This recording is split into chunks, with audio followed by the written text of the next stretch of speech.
natin, this is for the early, no? Yung pag nagre-retire ka kasi, of course, there's the retirement and apparently, there is also the earned leave na pag nag-retire ka, yung naipon, may makukuha ka ron, no? Itong batch na ito yung mga nag-retire na,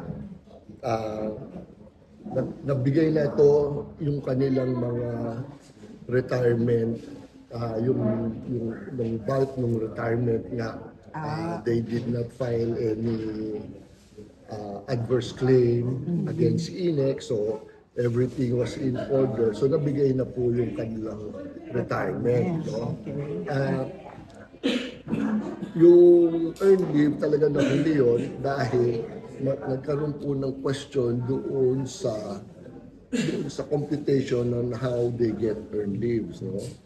Obviously, in the previous administrations of INEC, merong pinangako sa kanilang computation. So nung nag-retire sila,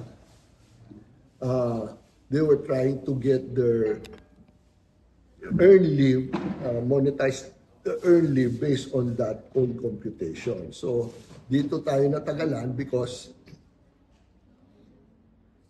yung alam naman po nyo, nagka-problema dyan sa retirement because ang talagang, ang punot dulo ng problema is walang pera yung retirement fund.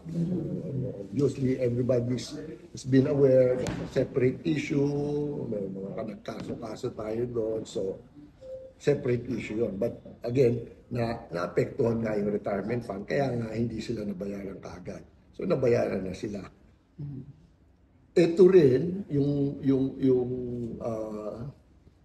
earned leave is also, you can say, part of the retirement. Not the retirement fund, but the whole general idea of when you retire, you will get so much.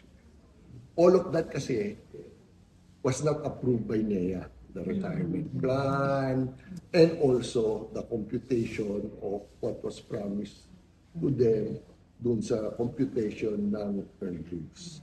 So, nung nagkaroon na tayo ng impasse doon, syempre tayo, this new administration, everything now that we do kasi here, pinapa-approve sa NEA. So, nung pinapa-approve na namin, sinabi na, hindi pwede yung computation niya. That's too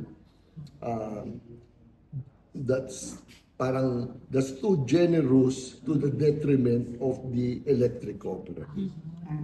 So, yun, basically, in principle, yun ang sinasabi ng NEA. So, ganito dapat ang computation, which is admittedly very much lower than what they know was the computation as promised to them in the previous administration na walang approval ng NEA.